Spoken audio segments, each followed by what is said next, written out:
السلام علیکم ورحمۃ اللہ وبرکاتہ۔ سامعین و ناظرین محترم، میں ڈاکٹر شہباز احمد چشتی آپ سب کو سلام محبت پیش کرتا ہوں۔ آج القاسم T V U S A کے پاکستان اسٹوڈیو سے ہمارے پاس قاسم اسکالرز کے ساتھ علمی نشست کے سلسلے کا ایک نیا پروگرام لے کر آپ کی خدمت میں حاضر ہو رہے ہیں، اور آج ہمارے اس پروگرام کی جو مہمان شخصیت ہیں بہت روحانی، علمی، فکری شخصیت ہیں، انٹرنیشنل ٹریول فرماتے ہیں، مختلف موضوعات کے اوپر ان کا کام ہے۔ خاص کر کے ان کی جو پہچان ہے وہ حضور نبی اکرم صلی اللہ تعالیٰ علیہ وآلہ وسلم کی سیرت طیبہ کے مختلف پرنور گوشوں کو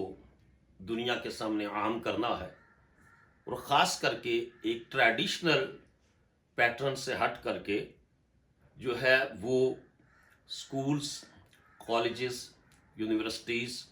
گورنمنٹل، نان گورنمنٹل انسٹیٹیوٹس کے اندر حضور صلی اللہ تعالیٰ علیہ وآلہ وسلم کی سیرت طیبہ، حضور کے شب و روز لوگوں کو اس سے آگاہی بخشنا، حضور کی ذات اقدس سے محبت، ربط، اتباع اور اطاعت کا جذبہ پیدا کرنا۔ تو آج القاسم T V U S A کے سامعین و ناظرین ان کی خوبصورت علمی فکری گفتگو سنیں گے، تو میں اس پروگرام میں خوش آمدید کہتا ہوں معروف عالمی اسکالر ڈاکٹر طارق شریف زادہ صاحب۔ السلام علیکم سر۔ جی وعلیکم السلام ورحمۃ اللہ۔ بہت شکریہ ڈاکٹر صاحب، آپ نے القاسم T V U S A کو اپنا وقت عنایت فرمایا، اور آج کے اس پروگرام کے لیے آپ نے بطور خاص اس نشست کا اہتمام کیا۔ میں اس پر آپ کا شکریہ ادا کرتا ہوں۔ یادآوری کا شکریہ جی، آپ کی نسبت اور تعلق سے آپ کے سامعین اور ناظرین تک رسول رحمت صلی اللہ علیہ وسلم کی نسبت اور تعلق سے کچھ بات کرنے کا موقع ملے گا۔ سامعین و ناظرین محترم، ڈاکٹر صاحب نے یو ایس اے سے بھی پی ایچ ڈی کی، اور پھر جامعۃ الازہر، وہاں عالم اسلام کی قدیم اور عظیم درسگاہ، وہاں سے آپ نے پی ایچ ڈی کی۔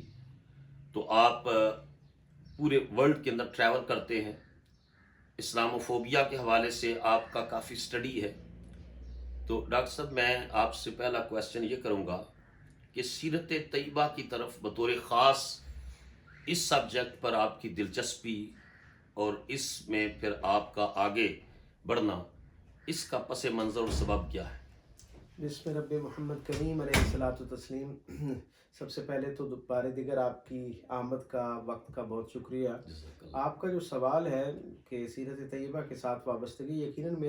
میری پیدائش کیونکہ ایک روحانی، علمی اور صوفی گھرانے کے اندر ہوئی، اور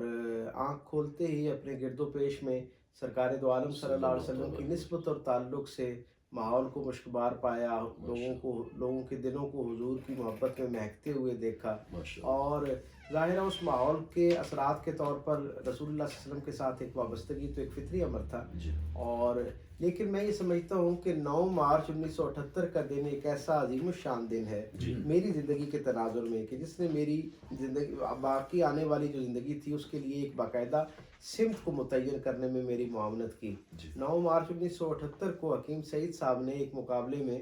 مجھے رسول اللہ صلی اللہ علیہ وسلم کی زندگی کی نسبت اور تعلق سے ایک کتاب تھی، پیارے رسول کے 100 پیارے واقعات، وہ انہوں نے مجھے تحفے کے طور پہ دی،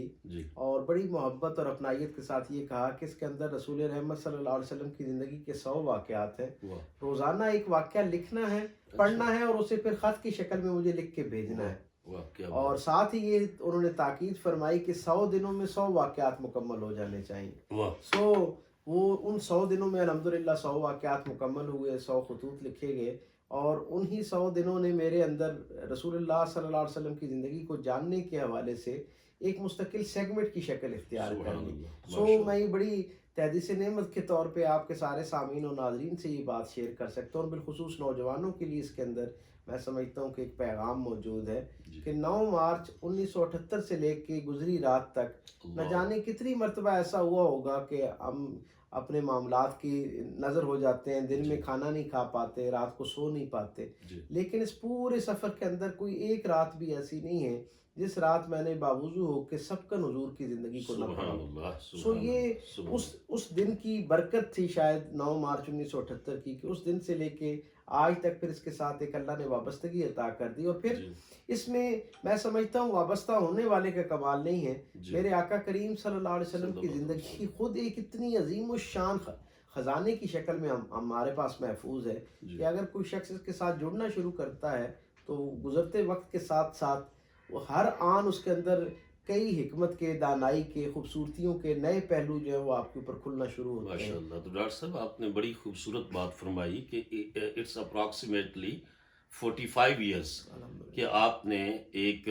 حضور کے غلام اور عاشق اور سیرت طیبہ سے محبت کرنے والی شخصیت حکیم سعید صاحب، اللہ تعالیٰ ان کی قبر پر کروڑوں رحمتیں نازل آمین فرمائے، آمین۔ انہوں نے آپ کے اندر اس ینگ ایج میں ایک داعیہ پیدا کیا، جو جذبہ پیدا کیا سیرت طیبہ کے، اور آپ الحمدللہ اس سے ایسے سٹک ہوئے، اس عادت سے، اس حضور کی محبت پھر بڑھتی رہی کہ آپ 45 سال سے پھر لگاتار حضور کی سیرت طیبہ کا مطالعہ فرما رہے ہیں۔ آپ یہ فرمائیں کہ اس وقت جو دینی اور مذہبی طبقات ہیں، حضور علیہ الصلوۃ والسلام کا میلاد پاک ہوتا ہے، حضور کی سیرت طیبہ، کچھ لوگوں نے عنوان میلاد النبی کا دیا ہوتا ہے، کچھ نے سیرت طیبہ کا، اس دور میں اس کی کس حد تک اہمیت ہے کہ سوائے فضائل اور معجزات کی حضور کی جو پریکٹیکل لائف ہے، جو ڈے ٹو ڈے لائف ہے، جو لوگوں کے ساتھ انٹریکشن ہے، جو سوشل لائف ہے، جو ویلفیئر لائف ہے، اس کو زیادہ اجاگر کیا جائے as compare to just mentioning the miracles, ان کے اوپر فوکس کرنے کے، حضور کی حیات طیبہ کی جو آئلی پہلو ہیں، معاشی پہلو ہیں، معاشرتی پہلو ہیں، ثقافتی پہلو ہیں، سفارتی پہلو ہیں، عسکری پہلو ہیں، ان کو اجاگر کیا جائے۔ یہ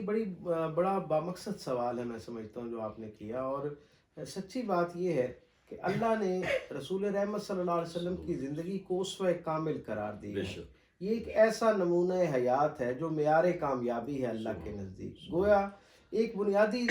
فطری اور استدلالی تقاضا ہے کہ جی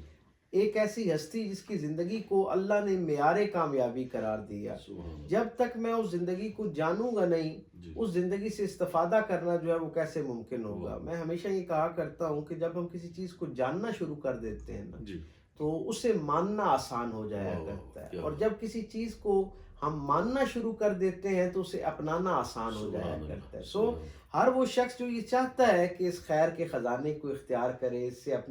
اپنے ظرف کے مطابق، اپنی ضرورت کے مطابق جی ایک خیرات جو ہے وہ نور کی، ہدایت کی، روشنی کی جو ہے وہ اپنے دامن میں سمیٹے، اسے اس زندگی کو بہت تفصیل سے جاننا چاہیے۔ واہ، آپ دیکھیے نا، ہم نے ایک شہر سے دوسرے شہر سفر کرنا ہوتا ہے، چند کلومیٹر، چند گھنٹوں پر مشتمل اس سفر کے لیے ہم کتنا اہتمام کرتے ہیں، بے شک اس کی جزیات کو کتنا گہرائی سے مطالعہ کرتے ہیں، معلومات اکٹھی کرتے ہیں، اور پھر ہم وہ سفر اختیار بے کرتے ہیں۔ شک بے شک، تو ایک انتہائی مختصر سے سفر کے لیے، ایک چھوٹی سی مشق کے لیے ہم اتنے سارے پروسیس سے گزرتے ہیں۔ جی وہ زندگی جس کی بنیاد پر میری اور آپ کی اس دنیا کا بھی فیصلہ کیا جانا ہے، اور بعد کی جو زندگیاں ہیں اور دنیا کے جو زندگی کی جو فیزز ہیں ان سب کا بھی فیصلہ ہونا ہے۔ بے یہ شک، کیسے ممکن ہے کہ میں اس زندگی کو جانے بغیر اسے کما حق کو اپنی زندگی کا حصہ بنا سکوں؟ سو ایک بہت سادہ اور عام فہم سی بات ہے کہ رسول اللہ صلی اللہ علیہ وسلم کی زندگی، اور یہ میں اس لیے بھی کہتا ہوں حضور سے وابستگی تو اپنی جگہ، جی لیکن بنیادی بات یہ ہے کہ یہ جو دین جسے آپ اور میں اسلام کہتے ہیں، جی اس کی مختصر اور جامع ترین تعریف یہ ہے جی کہ رسول اللہ صلی اللہ علیہ وسلم کی زندگی کا نام دین ہے، بے شک، مزاج مصطفیٰ کا نام جو ہے وہ اسلام ہے۔ سبحان سو جب تک آپ اس زندگی کو جان نہیں پائیں گے، آپ اس مزاج تک شناسائی کیسے حاصل کر پائیں گے؟ کیا بات، اس زندگی کے اندر موجود، اور پھر اس سے ایک اگلا درجہ ہے، اس کا ایک اور پہلو یہ ہے جی کہ بطور مسلمان، بطور کلمہ گو، بطور رسول اللہ صلی اللہ علیہ وسلم کے ایک عقیدت مند کے، جی میرا اور آپ کا تو تعلق حضور کے ساتھ ہے ہی ہے، جی اور حضور کی زندگی کو جاننا ہمارے لیے تو ضروری ہے ہی ہے، جی لیکن ہر وہ شخص جو اپنی زندگی کی بنیاد خیر پر رکھنا چاہتا ہے، ہر وہ شخص جو اپنی زندگی کی بنیاد حقیقی آسودگی پر رکھنا چاہتا ہے، ہر وہ شخص جو اپنی زندگی کو ایک لافانی کامیابی سے ہمکنار کرنا چاہتا ہے، اس کے لیے وہ کسی زمانے کا ہو، کسی معاشرے یا معاشرت کا ہو، کسی سماج کا ہو، کسی صدی کا ہو، اگر وہ واقعتاً اپنی زندگی کے اندر ان سارے رہنما اصولوں کو اپنانا چاہتا ہے تو اسے اس ہستی کی زندگی کو جاننا بہت ضروری ہے جو کائنات میں سب سے کامیاب ترین ہستی ہے۔ اور ہم یہ دیکھتے ہیں کہ جتنے پہلوؤں کا آپ نے اپنے سوال میں تذکرہ کیا، ان سمیت جتنے بھی انسانی زندگی کے امکانی پہلو ہو سکتے ہیں، ان سارے پہلوؤں میں آپ کسی میڈیم سے حضور کی زندگی کی طرف سفر کریں نا، آپ آنکھ بند کریں اور اس طرف سوچنا شروع کریں، کائنات میں اس ایک عنوان کے تحت جب آپ سوچیں گے تو سب سے زیادہ روشنی جس زندگی سے آپ تک پہنچے گی وہ رسول اللہ صلی اللہ علیہ وسلم کی زندگی ہوگی۔ سبحان اللہ، کیا خوبصورت بات آپ نے ارشاد فرمائی کہ زندگی کا کوئی گوشہ ایسا نہیں ہے جہاں حضور کی سیرت طیبہ کے تابندہ نقوش جو ہے وہ انسانیت کی رہنمائی نہیں فرما رہے۔ اور دوسری بات بڑی ہی خوبصورت آپ نے فرمائی کہ جب دین حضور کی ذات اقدس کا نام ہے، حضور کے معمولات اور شب و روز۔ ڈاکٹر صاحب میں یہ پوچھنا چاہوں گا کہ مختلف آپ کے پاس سیرت کے اوپر جو کتابیں لکھی جا رہی ہیں وہ آتی ہیں، آپ اس کے اوپر کامنٹس کرتے ہیں، ان کو پورا ریویو اس کا دیتے ہیں، تو کیا اس وقت جو پاکستان اور عالم عرب میں کتابیں لکھی جا رہی ہیں حضور کی حیات طیبہ کے اوپر، کیا وہ اس ضرورت کو پورا کر رہی ہیں جو اس دور کی ضرورت ہے کہ ہم حضور کی حیات طیبہ کے وہ گوشے لوگوں کے سامنے لے کر آئیں جس سے کامل رہنمائی لے کر جو ہے وہ ہم اپنے ان امراض جسمانی، روحانی، ریاستی، سیاسی، معاشرتی امراض کا علاج کر سکے حضور کی سیرت طیبہ کی روشنی میں؟ دیکھیں، دنیا بھر کے اندر بہت سارے ادارے ایسے ہیں جو شخصیات کے اوپر کام کرتے ہیں۔ اس ضمن میں شخصیات پر کام کرنے کے حوالے سے اور بالخصوص سوانح عمری جو ہے اس پر کام کرنے والے اداروں میں دنیا کا سب سے معتبر اور بڑا ادارہ جو ہے وہ امریکہ میں واشنگٹن کے اندر موجود ہے، اور اس کا نام ہے international institute for personality development studies. یہ بہت بڑا ادارہ ہے، دنیا بھر میں شخصیات پہ جو کام ہوتا ہے اس کا تجزیہ کرتا ہے۔ ان کا یہ تھیسس ہے کہ کسی بھی شخصیت کو جب وہ منظر عام پر آتی ہے تو پہلے 20 سال لوگ اس کی طرف متوجہ ہوتے ہیں اور اسے جاننا شروع کرتے ہیں، پھر اگلے 30 سال تک اس کے جو ذیلی عنوانات ہیں ان پر بات ہوتی ہے، اور 50 سال کے بعد ایک ایسا فیز آنا شروع ہوتا ہے کہ اسی شعبے میں کوئی اور ایسی نامور شخصیت آ جاتی ہے کہ جو پہلی شخصیت کے بارے میں وہ جو اس کی روشنی اور اس کی جو چکا چوندھی ہوتی ہے وہ مان پڑنا شروع ہو جاتی ہے، اور دنیا نئے لوگوں اور نئے جہان جو ہیں ان کو آباد کرنا شروع کر دیتی ہے۔ لیکن وہ ادارہ بھی یہ کہنے پر مجبور ہے کہ سن 2022 کے جو اعداد و شمار ہیں ان کے مطابق بھی جس ایک شخصیت پر پوری دنیا میں سب سے زیادہ کتابیں لکھی گئی، جس گویا ایک زندگی کو دنیا بھر میں سب سے زیادہ زیر بحث لایا گیا، جسے بطور مثال پیش کیا گیا، وہ زندگی رسول اللہ صلی اللہ علیہ وسلم کی زندگی ہے۔ سو آپ یہ دیکھیں کہ لگ بھگ 1500 سال کی مسافت گزرنے کے باوجود آج بھی دنیا کا جو سب سے بڑا زیر بحث عنوان ہے وہ رسول اللہ صلی اللہ علیہ وسلم کی زندگی ہے۔ میں ہمیشہ یہ کہا کرتا ہوں کہ یہ ایک بہت مضبوط دلیل ہے۔ اس کا مطلب یہ ہے آج کی دنیا کے انسانوں کے لیے بھی جس ایک شخصیت سے وابستگی سب سے زیادہ ضروری دی جا سکتی ہے، قرار دی جا سکتی ہے، وہ رسول اللہ صلی اللہ علیہ وسلم کی زندگی، اور اس کا ایک عقلی ثبوت یہ ہے کہ آج بھی سب سے زیادہ انہی کی زندگی کو زیر بحث لایا جا رہا ہے، سب سے زیادہ انہی کی زندگی سے روشنی کشید کرنے کی کوشش کی جا رہی ہے۔ اور جہاں تک بات ہے کہ جو آج کل دنیا بھر کے اندر لکھا جا رہا ہے حضور کی زندگی کے تناظر میں، اس کے حوالے سے اس کی افادیت کتنی ہے یا وہ کن پہلوؤں کا احاطہ کرتی ہوئی نظر آتی ہے، یقیناً ایک جب کلمہ گو حضور کی زندگی کے بارے میں لکھنا شروع کرتا ہے تو اس میں ایک بنیادی جو محرک ہے اس کی تحریر کا، یہ ساری محنت اور مشق کا، وہ تو حضور سے وابستگی اور اعلانیہ غلامی ہی ہے، اس میں کوئی دو رائے نہیں، اور یقیناً یہی ہونا چاہیے، تبھی آپ حقیقی طور پر اس زندگی سے انصاف کر سکتے ہیں۔ لیکن میں یہ سمجھتا ہوں کہ ہمارے ہاں جتنی بھی تحریرات ہیں یا جو فکری تحقیقی کام ہو رہا ہے اس میں عقیدت کا پہلو تو بہت نمایاں ہے، لیکن وہ جو زندہ موضوعات سے وابستگی ہے انہیں اس طرح کر کے پرائم آبجیکٹو کے طور پر اپنے کام میں نہیں شامل کیا جا رہا۔ حضور کی زندگی میں جو عملی پہلو ہیں انہیں جو بیان کیا جا رہا ہے وہ بیان بھی یعنی عقیدت کے رنگ اس میں غالب آ جاتا ہے اور اس کے اندر جو ایک عملی پیغام ہے جی بالکل وہ کہیں پس منظر میں چلا جاتا ہے. تو میں یہ سمجھتا ہوں کہ جوں دنیا کے اندر ظاہری طور پر انسان ترقی کرتا جا رہا ہے, جی جتنی باہر کی زندگی کے اندر روشنی بڑھتی جا رہی ہے, جی اندر کا اندھیرا بڑھتا جا رہا ہے. جی اور اس اندر کے اندھیرے کو دور کرنے کے لیے اس ایسی لافانی زندگی کے اندر موجود جو نور ہے, جو روشنی ہے, اسے زیادہ اجاگر کرنا, زیادہ نمایاں کر کے لوگوں تک پہنچانا, میں سمجھتا ہوں پہلے سے زیادہ اس کی ضرورت ہے. ماشاء اور جو ہمارے اسکالرز ہیں, میرا ان کے لیے بھی یہ پیغام بھی ہے اور دس بدستہ گاہے گاہے ان کی توجہ اس طرف دلاتے رہنا چاہیے جی کہ جو براہ راست انسانی زندگی سے وابستہ موضوعات ہیں, ہاں اگر ان کو بنیاد بناتے ہوئے حضور سے اپنی عقیدت کا اظہار کیا جائے تو یقیناً آپ کی عقیدت کا پہلو اور اس کی برکت بھی آپ کو میسر آئے گی, اور پھر آپ کی اس محنت سے, آپ کی اس ریاضت سے یعنی انسانیت کا ایک بہت بڑا طبقہ مستفید ہو سکے گا. یعنی جب ہم عقیدت کے پیرائے میں کوئی بات لکھتے ہیں تو یقیناً مسلمانوں کے دلوں میں تو اس سے ایک ایمان میں بیداری کی کیفیت پیدا ہوتی ہے, جی لیکن آپ کا کینوس بہت وسیع ہو جاتا ہے جب آپ اس کو پریکٹیکل لائف کے ساتھ جوڑنا ڈاکٹر شروع صاحب خاص کرتے ہیں. کر کے میں یہ کہوں گا کہ اس کو جدید جو تمدن میں لوگ وہی جو ان کا سورس ہے قرآن اور حضور کی سیرت طیبہ, وہاں سے لے کر کے اپنی مٹیریلسٹک لائف کو وہ خوبصورت اور فیسینیٹ کر رہے ہیں. مثلاً اب امریکہ کے اندر ہم رہتے ہیں تو وہاں کسٹمر کے لیے انہوں نے ایک کوڈ آف کنڈکٹ رکھا ہے کہ آپ نے اس کو آتے ہوئے بھی اسمائل دینا ہے اور اس کو جاتے ہوئے بھی تھینک یو کرنا ہے. تو میں یہ سمجھتا ہوں کہ اگر ہم اپنے لوگوں کے سمجھے جب حضور کی سیرت طیبہ بیان کریں تو حضور کا یہ ارشاد مبارک کے تبسم و کافی وجہ احیق اللہ کا سادہ کا تم, کہ مومن تو مسکرا کے بھی ملتا ہے دوسرے مسلمان بھائی کو تو اللہ اس کو چیریٹی اور صدقہ کا ثواب دیتا ہے. تو اس کو انہوں نے کوڈ آف کنڈکٹ لے لیا بزنس کے اندر دنیاوی کامیابی کے لیے. تو ہمارے لیے تو حضور کی حیات طیبہ ایک رول ماڈل ہے, ایک اس لائف کے لیے بھی اور ہیئر آفٹر کے لیے بھی. تو اس میں آپ نے چونکہ ماشاءاللہ آپ کا بڑا وسیع مطالعہ ہے سیرت طیبہ کا, اورنٹیلسٹ کو بھی آپ نے پڑھا, اس میں کچھ تو دیانتدار لوگ, جس طرح بھی آپ نے وہ واشنگٹن کے ادارے کی بات کی تو مائیکل ایچ ہارٹ کی دا 100 ہے, اس میں حضور کی عظمت کا اعتراف کرتا ہے کہ ایک اوور آل ہیومینٹی کے اوپر جو امپیکٹ ہے, پازیٹیو امپیکٹ ہے, وہ صرف رسول اللہ صلی اللہ علیہ وسلم کا ہے. تو آپ نے مستشرقین کا جو مطالعہ کیا جو حضور کی سیرت کے نیگیٹو پہلوؤں کو زیادہ اچھالتے ہیں,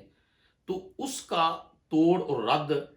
کس طرح کیا جا سکتا ہے اور کس حد تک کم کر رہے ہیں اور کتنی زیادہ ضرورت ہے؟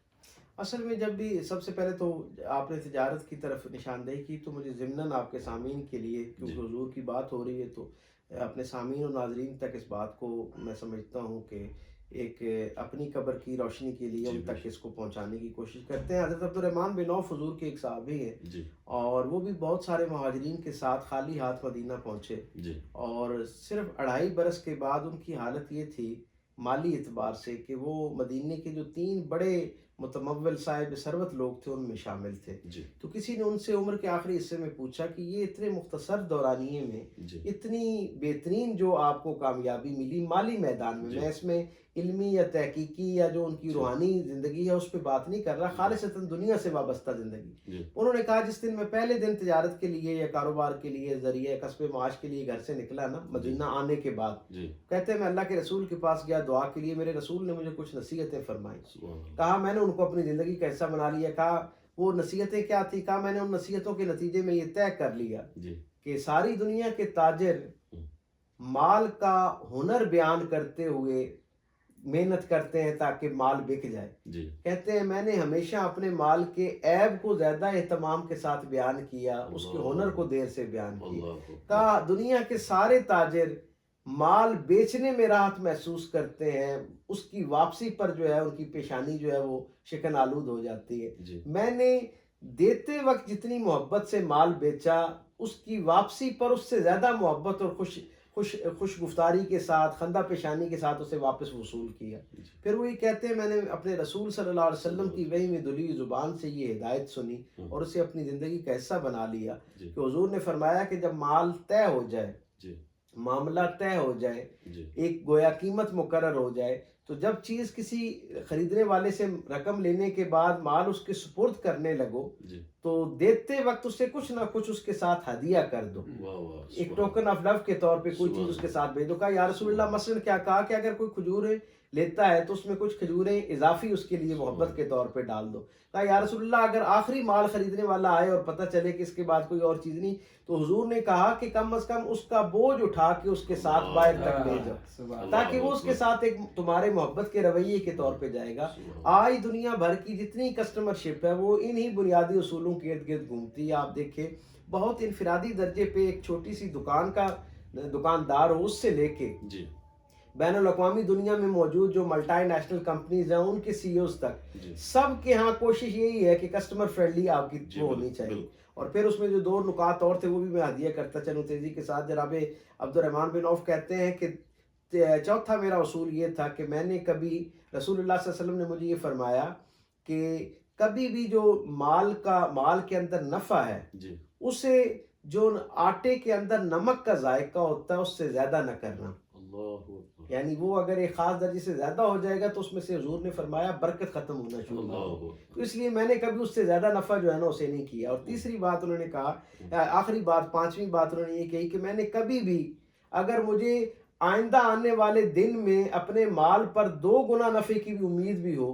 تب بھی میں نے اس کے سودے کو اگر گاہک آ گیا ہے تو اسے اگلے دن پہ نہیں رکھا. یعنی گویا ذخیرہ اندوزی یا بلیک مارکیٹنگ کی طرف نہیں گئے. تو ہم سب کو جو کلمہ گو ہیں ہم سب کو کیونکہ کسی نہ کسی انداز میں یعنی لین دین کے معاملے میں مارکیٹ کے ساتھ واسطہ رہتا ہے، ہمیں حضور کی ان باتوں سے سرشاری تو میسر آتی ہے. میں ہمیشہ روزانہ کی بنیاد پر اپنے سامعین سے یہ بات کیا کرتا ہوں کہ ہم حضور کی زندگی بیان کرتے ہیں، خود پڑھتے ہیں یا سناتے ہیں.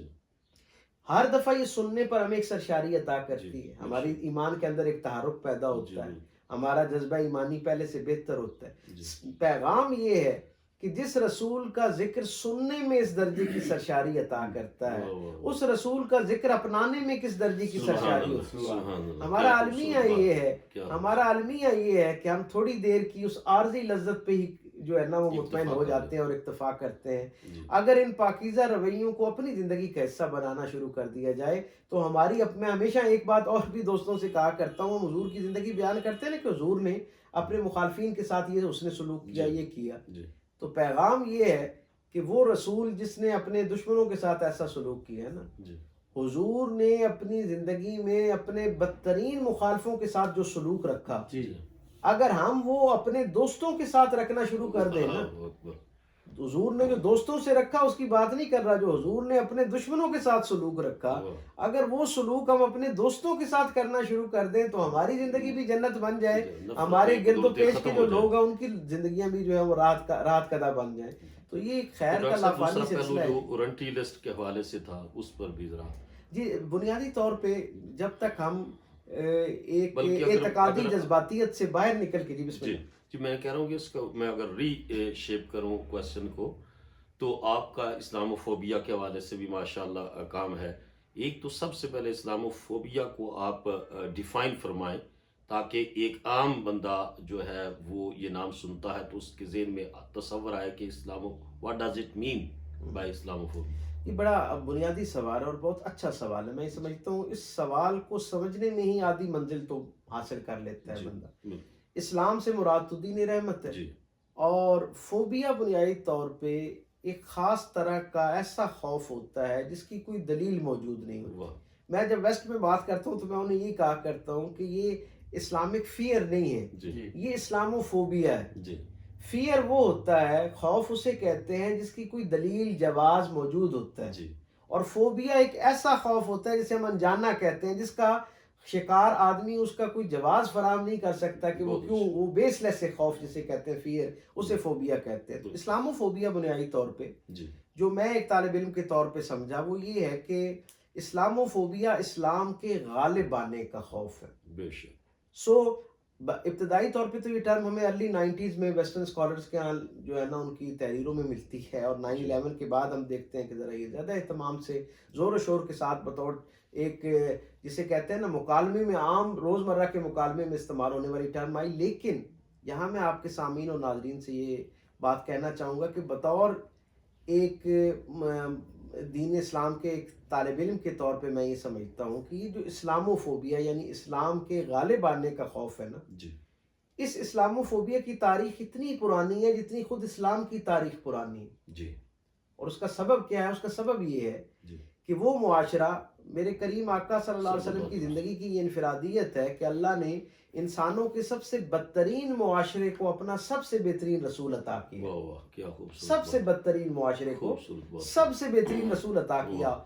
اس تمام تر بدترین صورتحال کے باوجود اس معاشرے کا حال یہ تھا کہ وہاں کے رہنے والے رسول اللہ صلی اللہ علیہ وسلم کو اپنے بچوں کے لیے ایک بہترین آئیڈیل سمجھتے تھے. بے شک. یعنی جب وہ اپنے بچوں کو نصیحت کرنے لگتے، خیر پر مبنی کوئی نصیحت کرتے، تو وہ رسول اللہ صلی اللہ علیہ وسلم کا مثالیہ پیش کرتے اور انہیں کہتے کہ ان جیسا صادق اور امین بننے کی واہ کوشش واہ کرو. کیا بات. تو ہوا کیا، وہ رسول جو اس معاشرے کے اندر سب سے لائق اعتبار، لائق احترام ہستی تھی، جی جو ان کے اپنے جو تنازعات تھے ان میں جن کا قول فیصل قرار دیا جاتا تھا، وہ جو سب سے قابل بھروسہ اور لائق تقلید مثالیہ رکھنے والی زندگی تھی نا، جی اس رسول نے جب دنیا کو اللہ کی توحید کی طرف بلایا اور لوگوں کو لوگوں کی غلامی سے نکالنے کی بات کی، واہ. تو وہ معاشرہ جو حضور کو اپنا بہترین فرد قرار دیتا تھا نا، اسے اسلاموفوبیا ہو گیا، یعنی اس کے اندر اسلام کے غالب آنے کا خوف پیدا ہو گیا. جی تو یہ جو اسلام کے غالب آنے کے خوف کی بنیاد پر اسلام کی مخالفت ہے نا، جی کیونکہ اس کے مخالفین اس بات سے واقف ہیں جی کہ ایک ایسا نظریہ حیات جو انسان کو اپنی خواہش کا غلام نہیں ہونے دیتا، واہ واہ. وہ کسی انسان کو کسی اور انسان کا غلام کیسے کیا رکھ بات، سکتا ہے، کیا رہنے دے خوبصورت سکتا ہے. بات آپ. اس لیے انہیں یہ خوف تھا، انہیں یہ اندازہ تھا کہ اگر یہ بطور نظام اس کا نفاذ ہو جاتا ہے جی تو یہ ہو ہی نہیں سکتا کہ دنیا کے اندر کوئی غاصب قوت جو ہے وہ دوبارہ اپنے پاؤں اس طرح جما سکے اور لوگ حقیقی آزادی کی طرف بڑھنا شروع ہو تو جائیں گے. ڈاکٹر صاحب یہ پھر ٹریول کرتا ہے جی ہاں، اسلاموفوبیا، یہ اسلام کے بطور سسٹم غالب آنے کا جو خوف ہے، اس ٹریول کرتا کرتا اب جو پوری دنیا ایک میڈیا کی وجہ سے گلوبل ولیج بن گئی اور اب second with in few seconds چیزیں جو ہے وہ ٹریول کرتی ہیں ایسٹ سے ویسٹ تک. اس وقت جو مغربی دنیا اسلاموفوبیا کا شکار ہے اور جن گراؤنڈز کے اوپر وہ کبھی قرآن اور کبھی صاحب قرآن کی ذات کو جو ہے وہ نقد و جرح کرتے ہیں، حرف تنقید کرتے ہیں، تو اس کی وہ کون سی گراؤنڈز ہیں اور مسلم سکالرز کو اس کے حوالے سے اس کا علمی اور تحقیقی جذباتی نہیں، وہ کس انداز سے رد کرنا چاہیے تاکہ ایک ایجوکیشنل بیسس کے اوپر، لاجیکل بیسس کے اوپر، سائنٹیفک بیسس کے اوپر ہم اسلاموفوبیا کی اس آواز کا مؤثر جواب دے سکیں. یہ بڑا بنیادی سوال، اور میں سمجھتا ہوں کہ شاید اس وقت اسلاموفوبیا کے بارے میں ایک بات اور اپنے سامعین اور ناظرین سے عرض کرتا چلوں کہ یہ پچھلی صدیوں میں، پچھلی جو 1500 سال کی اس امت کی تاریخ ہے، بلکہ انسانی تاریخ ہے، اس میں اسلاموفوبیا مختلف قومیتوں، جی مختلف معاشرتوں اور مختلف ملکوں کا مسئلہ تھا، جی لیکن اب یہ ایک عالمگیر مسئلہ بن عالمگیر چکا ہے. مسئلہ، بے شک. میں ہمیشہ یہ کہا کرتا ہوں کہ دنیا کے اندر جو نئے اعداد و شمار ہیں ان کے مطابق ہر جی 4 میں سے ایک شخص جو ہے وہ کلمہ گو ہے. جی تو جب آپ اسلاموفوبیا کی بنیاد پر کسی کی روزمرہ زندگی میں اس پہ عرصہ حیات تنگ کرتے ہیں تو گویا آپ ہر 4 میں سے ایک شخص کو متاثر کرتے ہیں اس سے. یہ کیسے ہو سکتا ہے کہ 4 افراد کے گروہ میں ایک آدمی کی زندگی کو تعصب کی بنیاد پر اس کا دائرہ تنگ کیا جا رہا ہو اور اس کے متاثر ہونے سے باقی پورا جو عالم امن جو ہے، عالمی دنیا کا امن جو ہے وہ خطرے میں نہ آئے. اس لیے ایک تو پوری دنیا کو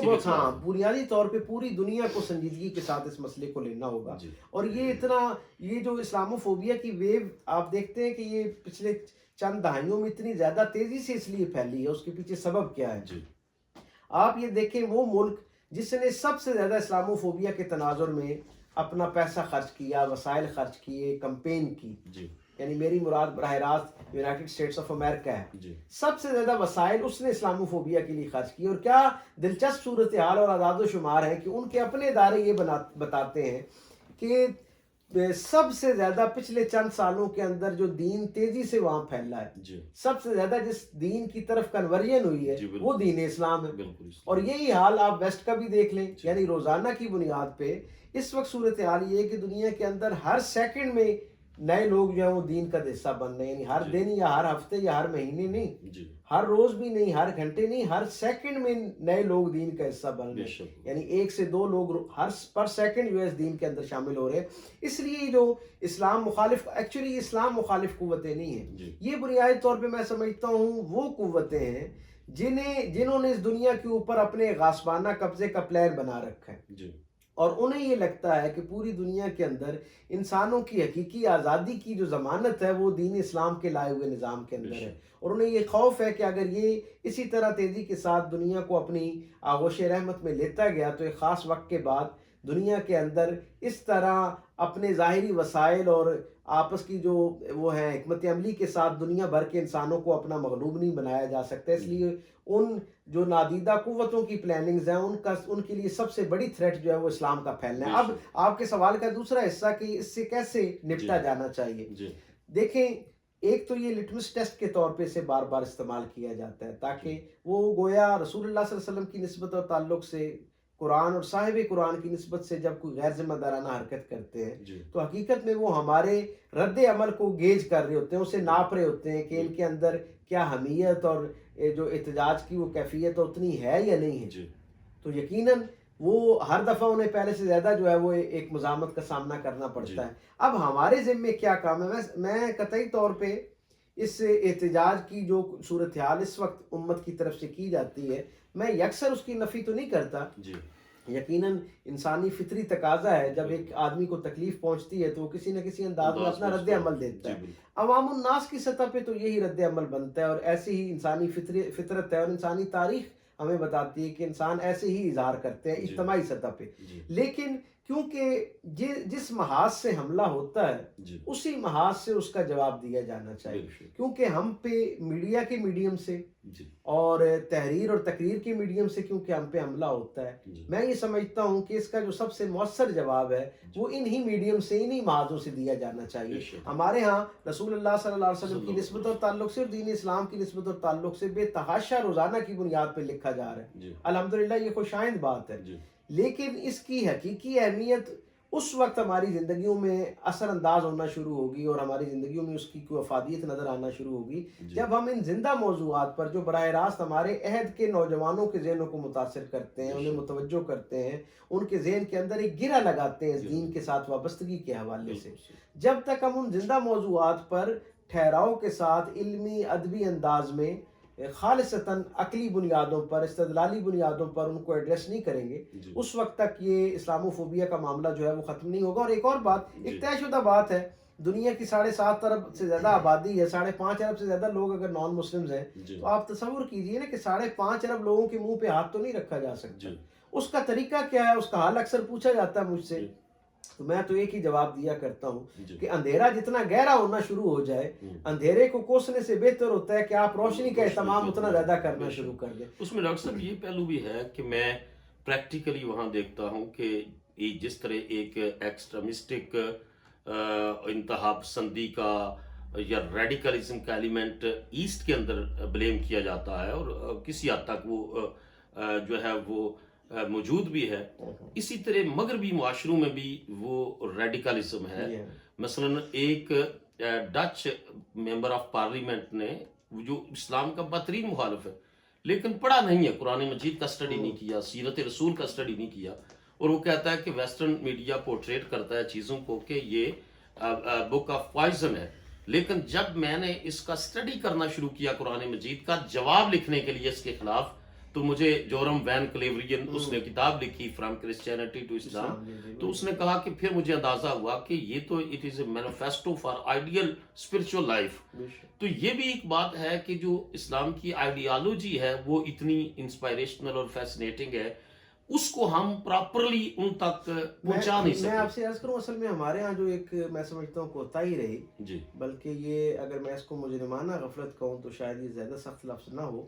لیکن سچی بات یہ ہے کہ جتنا ہم نے اعتقادی ابحاث کے اندر اپنی محنت کی ہے اور امت میں اپنے اپنے مسالک کے دفاع میں جتنی ہماری توانائی صرف ہوئی ہے، اگر ہم بحیثیت امت بین الاقوامی جو تقاضے اور سوالات تھے ان کو ایڈریس کرنے میں، ان کا کما حقوق جواب دینے میں اس طرح کی محنت کرتے، اس طرح کی ریاضت کرتے، اس کے لیے اپنا وقت، توانائی، وسائل صرف کرتے، تو شاید صورتحال بالکل مختلف ہوتی۔ جیسے ابھی آپ نے کہا یقیناً یہ ایسی بات آپ یہ دیکھیں ایک ادارہ ہے ہائفن کے نام سے جو دنیا بھر کے اندر اعداد و شمار اور سرویز کے حوالے سے بڑا معتبر تصور کیا جاتا ہے، اور وہ کوئی پرو اسلامک اپروچ نہیں رکھتا، اس کی اسلام گریز جو ایک رویہ ہے وہ پوری دنیا کے اندر معروف ہے وہ اس کے حوالے سے، لیکن وہ یہ اس کی 2022 نومبر کی رپورٹ یہ بات بتاتی ہے کہ وہ برطانیہ جو دنیا بھر کو جمہوریت کے نام پر، انسانی حقوق کے نام پر اپنے آپ کو ایک لیڈر کے طور پہ پیش کرتا ہے، وہ معاشرہ جو اپنے آپ کو انسانی حقوق کا نمبردار سمجھتا ہے، اس کی صورتحال یہ ہے۔ ہائفن کی رپورٹ یہ کہتی ہے کہ اس جدید معاشرے میں جہاں سارے انسانوں کو انسانیت کی بنیاد پر برابر مساوی حقوق مواقع میسر ہیں اور ایک دوسرے کی باہمی احترام کی بات کی جاتی ہے، وہاں ہر 10 مسلمانوں میں سے 7 لوگوں کو اپنی ورک پلیس پہ یا روزمرہ کی زندگی میں اسلاموفوبیا کے تناظر میں جو ایک وہ ہے ایکسٹریمزم ہے اس کا سامنا کرنا پڑتا ہے، ناپسندیدگی جو ہے اس کا سامنا کرنا پڑتا ہے۔ اور یہ یعنی آپ یہ دیکھیں کسی برطانیہ کی ایک اور مثال مجھے یاد آ گئی کہ اب آپ دیکھیں کہ یہ جو انفرادی اور جزوی جو چھوٹے چھوٹے گروپس تھے نا، سائیڈ لائن گروپ جنہیں ہم کہتے ہیں، ان میں تو اسلاموفوبیا یا اسلام سے مخالفت کے حوالے سے بات ہوتی رہتی تھی، لیکن اب یہ ان کی سیاسی اور عملی زندگی کا ایک معمول کا حصہ بن گئے۔ 2011 میں سعیدہ وارثی وہاں کنزرویٹو پارٹی کی ہیڈ تھیں اور وہ وہاں پر انہوں نے وہ کیا، یعنی ایک پارٹی کی چیئر پرسن کے طور پر آنا، آپ سمجھ سکتے ہیں کہ کتنی محنت سے اور ایک گراؤنڈ ریالٹی سے ہوتا ہوا بندہ وہاں تک پہنچتا ہے، مراحل سے گزرتا ہوا آتا ہے۔ انہیں اپنی تقریر میں پارلیمنٹ کے اندر یہ بات کہنا پڑی کہ یہ معاشرہ جہاں حشرات الارض کے حقوق کے اوپر بھی بات ہوتی تھی اور اس کے لیے بھی بل آ جایا کرتا تھا اور توجہ دلاؤ نوٹس آ جایا کرتا تھا، وہ کہتی ہیں کہ اس معاشرے میں اب مسلمانوں کو وہ ایک جو ان کے حوالے سے ریڈیکل اپروچ جو ہے وہ ایک معمول کا حصہ بن گیا۔ نتیجتاً 2011 میں آنے والی خاتون کو صرف 3 سال کے بعد احتجاجاً اسی یہ جو تعصب کی بنیاد پہ جو مسلمانوں کے ساتھ ایک امتیازی سلوک کیا جاتا ہے اس پر احتجاجاً انہیں وہاں سے ریزائن کرنا پڑتا ہے۔ تو ہم یہ دیکھتے ہیں کہ دنیا بھر کے اندر وہ جو نام نہاد قوتیں جنہوں نے اپنے آپ کو بڑا انسانیت کے ساتھ جوڑا ہوا ہے اور انسانیت کی علمبردار جو اپنے آپ کو سمجھتے ہیں اور اپنے رویوں سے یہ ظاہر کرنے کی کوشش کرتے ہیں، ان کا حقیقی چہرہ یہ ہے کہ جب اسلام کے حوالے سے کوئی بات آتی ہے تو ان کی وہ ساری جو انسانیت ہے وہ کہیں پس منظر میں چلی جاتی ہے، اور وہ جو اسلام کے ساتھ تعصب ہے اور وہ جو اسلاموفوبیا، اسلام کے غالب آنے کا خوف ہے، وہ ان کے سارے رویوں کے اوپر غالب آ جاتا ہے۔ ڈاکٹر صاحب بہت خوبصورت گفتگو آپ سے جاری ہے۔ آخری 2 کوسچن میں آپ سے کروں گا، ہمارے پاس جو اس پروگرام کا ٹائم ہے وہ اختتام پذیر ہو رہا ہے۔ اس میں ایک تو یہ ہے کہ یہ جو جتنی بھی ایکسرسائز ہے اسلاموفوبیا کی، یہ فریڈم آف اسپیچ اور فریڈم آف ایکسپریشن کے نام پر کی جاتی ہے۔ میں نے ایک مرتبہ یونائٹڈ نیشن کے سامنے وہاں مسلم ڈے پریڈ تھی تو میں نے کہا تھا کہ یہ جو لمٹ ہے فریڈم آف اسپیچ اور ایکسپریشن کی، یہ وہاں ختم ہو جاتی ہے جہاں سے دوسرے کی فریڈم کی حد سٹارٹ ہوتی ہے۔ تو اس انداز سے کیا ہمارا محراب اور ممبر اس کو چاہیے نہیں کہ حضور علیہ الصلوۃ والسلام کا یہ ہیومن رائٹس کا پہلو ہے اس کو زیادہ اجاگر کرے تاکہ لوگوں کے سامنے ایتھیکل مورل پہلو، حضور کا جو ہے بزنس کا جو ہے وہ جو پہلو ہے وہ، اور حضور کا انسانوں کو نوازنا، انسانوں کی، کہ اگر غزوہ بدر کے ان قیدیوں کی رسیوں کی آواز، ان کے کرانے کی آواز آتی ہے تو حضور فرماتے ہیں ان کی رسیاں ڈھیلی کر دو۔ تو انسانیت کے لیے، ہیومن رائٹس کے لیے حضور کی جو سٹرگل ہے اور بڑی ایکسٹریم پر جا کر سٹرگل ہے، اور ہیومن ایکویلٹی کے لیے اگر ہمارا محراب و ممبر اس کو اجاگر کرے تو مغرب کے لوگوں کے ذہنوں کی جو ظلمتیں ہیں وہ بھی دور ہوں، اور ہمارے معاشرے کے اندر جو ایک تکثیریت ہے اور یہ بھی ختم ہو سکے۔ 2 بنیادی باتیں ہیں جی، اس اسلاموفوبیا کو ڈیل کیسے کرنا ہے، یہ ایک بہت بنیادی سوال ہے، اور یہ اس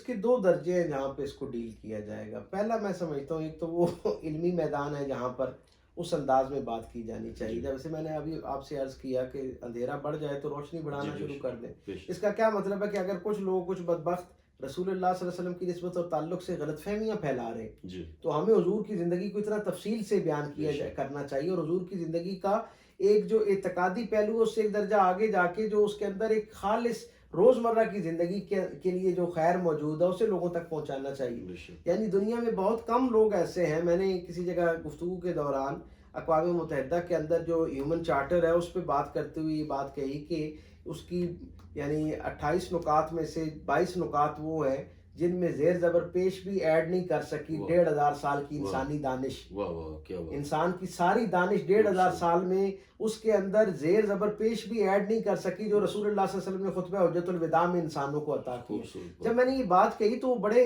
معقول اور علمی اعتبار سے قابل بھروسہ شخصیت، انہوں نے اتنی حیرت سے اس کو دیکھا کہ مجھ سے ساری وابستگی کے باوجود وہ خاموش ہو گئے اور انہوں نے کہا کہ مجھے اس کا کوئی تحریری ثبوت دیں. جب میں نے وہ کچھ پرانی چھپی ہوئی کتابیں ان کو دیں اور وہ اس پہ بھی کچھ ان کو وہ تھا، تو پھر میں نے کچھ دوستوں کو کہا کہ ایسی پرانے مخطوطے ان کی ایویڈنس اکٹھی کی جو یونائٹڈ نیشن کی ان قرارداد کے پاس ہونے سے پہلے کی تحریر میں تھے. جب میں نے انہیں وہ بھیجا تو الحمدللہ اللہ نے ان کو پھر دین کی آغوش رحمت عطا فرمائی اور وہ دین کا حصہ بنے. مقصد کہنے کا یہ ہے کہ اس دین کے اندر اتنی قوت موجود ہے. ہمارا المیہ یہ ہے کہ بطور مسلمان اور بطور دین کے طالب علم کے ہم نے اپنے نہ دین کو اس طرح ایکسپلور کیا نہ اپنے رسول کو اس طرح ایکسپلور کیا. جب مجھ تک ہی حضور کی زندگی کا وہ عملی پہلو اس انداز میں نہیں پہنچایا گیا تو میں ایک دین کے سفیر کے طور پہ، ایک طالب علم کے طور پہ میں کیسے لوگوں تک آگے پہنچاؤں گا. اور یقیناً آپ کے سوال کی اپنی جگہ جتنی تعریف کی جائے اور اس کی اہمیت بیان کی جائے وہ کم ہے کہ جب تک محراب و منبر سے ایک کمپین کی شکل میں اس کو نہیں بیان کیا جائے گا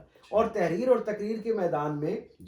خالصتاً غیر جذباتی ہو کر علمی بنیادوں پر اسے ایڈریس نہیں کیا جائے گا، یہ مسئلہ حل نہیں ہوگا. اس سے کنفیوژن اور بڑھتی جائے گی. اور یہ اب اس کا جو ایک ہولناک پہلو ہے وہ یہ ہے کہ پہلے تو اس سے صرف ویسٹرن سوسائٹی جو ہے نا وہ متاثر ہو رہی تھی، نان مسلم جس سے متاثر ہو رہے تھے اور ان کی رائے ہمارے بارے میں خراب سے ذرا خراب تر ہو رری تھی. لیکن اب میں اس کا پہلو یہ دیکھتا ہوں کہ اب وہ سوالات، کیونکہ گلوبل ولیج ہے، وہ سوالات ڈفرینٹ سوشل میڈیم سے ہمارے یوتھ تک، ہمارے یونیورسٹی اسٹوڈنٹس تک آ رہے ہیں. اور ہمارے ہاں جو چاروں تربیت کے مراکز ہیں کہ نہ وہ بچہ جو سوشل میڈیم کے ذریعے سوال کو لیتا ہے اپنے کسی فرضی دوست سے جو فیس بک پہ، انٹرنیٹ پہ، ٹویٹر پہ اس کے ساتھ جڑا ہوا ہے، اس سے وہ سوال تو اس کے ذہن میں آ جاتا ہے، وہ جو اعتراض کی شکل میں سوال ہے، لیکن اس کا جواب نہ وہ اپنے والدین سے لے سکتا ہے کیونکہ والدین سے ایک تو ادب کی بنیاد پہ نہیں پوچھ سکتا، دوسرا والدین کا اپنا علم و ذوق ویسا نہیں ہے. اچھا، دوسرا وہ اپنے اسکول یا درسگاہ یا یونیورسٹی کالج سے پوچھ سکتا ہے، یقیناً وہاں بھی اس کا کوئی ماحول اور انتظام موجود نہیں ہے. سب سے بنیادی اور مضبوط جو امید تھی نا وہ محراب و منبر کے ساتھ وابستہ تھی. تو آپ کے سوال کے جواب میں کیا ہمارا محراب و منبر ان زندہ موضوعات کو زیر بحث لا رہا ہے؟ ہمارے جو جمعے کی خطبات ہیں کیا یہ ان کا یہ بنیادی عنوان نہیں ہونا چاہیے تھا؟ یہ جو پوری دنیا کو متاثر، بھائی جو لوگ اور ہیں ان کو تو اس دین میں شامل ہوں یا نہ ہو، جو لوگ پہلے سے اس کے ساتھ جڑے ہوئے ہیں، جنہیں اللہ نے یہ مسلمان معاشروں کے اندر جن بچوں کی آنکھ کھلی ہے، ان کی ایمان کی حفاظت کے لیے سب سے پہلے ہمیں ہوم ورک کرنا چاہیے. سو اس کے اوپر ایک تو یہ درجہ ہے کہ علمی ادبی میدان میں اس پہ کام ہونا چاہیے. دوسرا میں یہ سمجھتا ہوں اس سے بھی زیادہ مؤثر طریقہ یہ ہو سکتا ہے کہ دنیا بھر میں جتنے لوگوں کے دل بھی اسلامو فوبیا پر اٹھنے والے اس تعصب کی وجہ سے دکھتے ہیں، زخمی ہوتے ہیں، انہیں اس کا بدلہ لینے کے لیے، اسے ختم کرنے کے لیے اپنے آپ سے وعدہ کرنا چاہیے کہ وہ اپنے عمل، اخلاق، کردار سے ایسا ماحول پیدا کریں کہ جو لوگ ان سے جڑے وہ دین کے ساتھ جڑنا شروع ہو. بے شک بہت خوبصورت بات ڈاکٹر صاحب آپ نے فرمائی اور بڑی آپ نے انفارمیشن دی ہمارے سامعین و ناظرین کو. میں آخری سوال آپ سے عرض کروں گا، مختصر جواب اس کا چاہیے. ایک تو آپ کا اپنا کام سیرت طیبہ کے حوالے سے کیا آپ تحریری کوئی کام کر رہے ہیں؟ اگرچہ آپ مختلف یونیورسٹیز میں، اداروں میں تشریف لے جاتے ہیں اور وہاں سیشنز کرتے ہیں. دوسرا اسی کا ایک جز ساتھ یہ بھی کہ آپ نے ہمارا ادارہ حضور ضیاء الامت حضرت جسٹس پیر محمد کرم شاہ الازہری رحمۃ اللہ تعالیٰ علیہ ان کے فیضان سے ہے، ضیاء الکرم اسلامک سینٹر، القاسم ٹی وی USA. تو پیر صاحب کی سیرت طیبہ پر کتاب ضیاء النبی شریف آپ نے اسٹڈی فرمائی. آپ کیا سمجھتے ہیں کہ اس نے سیرت کی جو سابقہ کتب ہیں اس میں اس کا ایک خاص تفرد اور امتیاز کیا رہا؟ پہلے سوال کا جو جواب ہے وہ یہ ہے کہ یقیناً کیونکہ جب سے آنکھ کھولی سیرت کے ساتھ ایک وابستگی ہو گئی اور روزانہ کی بنیاد پہ پڑھنے سے کئی مرتبہ دل میں یہ خواہش پیدا ہوئی. اور اب تو بلا مبالغہ پچھلے 25-30 برس میں کوئی دن ایسا نہیں گزرتا جس دن آپ جیسے محبت کرنے والے مجھے یہ توجہ نہیں دلاتے کہ مجھے حضور کی سیرت کو اکٹھا کرنا چاہیے اور اس پہ بات کرنی چاہیے. میں نے اس کا ایک پچھلے کرونا کے یہ جو ایام تھے ان کے اندر میں نے کچھ دل جمی کے ساتھ اپنا وہ کام جو جستہ وقت زندگی کے سفر میں کہیں پس منظر میں چلا جاتا ہے وہ کچھ خواہشیں، کچھ نیک ارادے جو آپ نے اپنے کام سے وابستہ کر رکھے ہوتے ہیں، ان کا میں نے جب اثر نو جائزہ لیا تو وہاں پھر میرے دل سے ایک آواز آئی کہ مجھے حضور کی زندگی کو جو عہد حاضر ہے اس کے تناظر میں اس کو اکٹھا کرنا چاہیے. سو میں نے یہ دیکھا کہ رسول اللہ صلی اللہ علیہ وسلم کی نسبت اور تعلق سے جو حضور کی زندگی کا خاکہ مجھ تک پہنچا 12-13 زبانوں میں ایک طالب علم کے طور پر جو میں نے حضور کی زندگی کو دیکھا، مجھے یوں محسوس ہوتا ہے کہ لگ بھگ کوئی 63 جلدوں پر مشتمل ایک جو ہے نا وہ ایک خاکہ میرے ذہن میں بنتا ہے جس میں حضور کی زندگی کو ہم کچھ اس انداز میں اکٹھا کریں گے کہ جو یقیناً ہمارے بعد والے لوگوں کے لیے ایک جو ہے نا روشنی اور ہدایت کا ذریعہ بنے گا. باقی ضیاء النبی کی نسبت سے میں یہ آپ سے کہوں کہ میں بہت ابتدائی دنوں سے جن شخصیات سے بطور شخصیت متاثر ہوں، جن سے میری ایک والہانہ محبت ہے، ان میں سے ایک حضور ضیاء الامت قبلہ پیر کرم شاہ صاحب علیہ رحمہ جو ہے نا ان کی شخصیت ہے. اور یہ اس وجہ سے نہیں کہ میری ان سے وابستگی ہے یا آپ اور آپ کے ادارے کی ان سے ایک کسب فیض کا معاملہ ہے. بنیادی سچائی یہ ہے کہ وہ اس عہد کے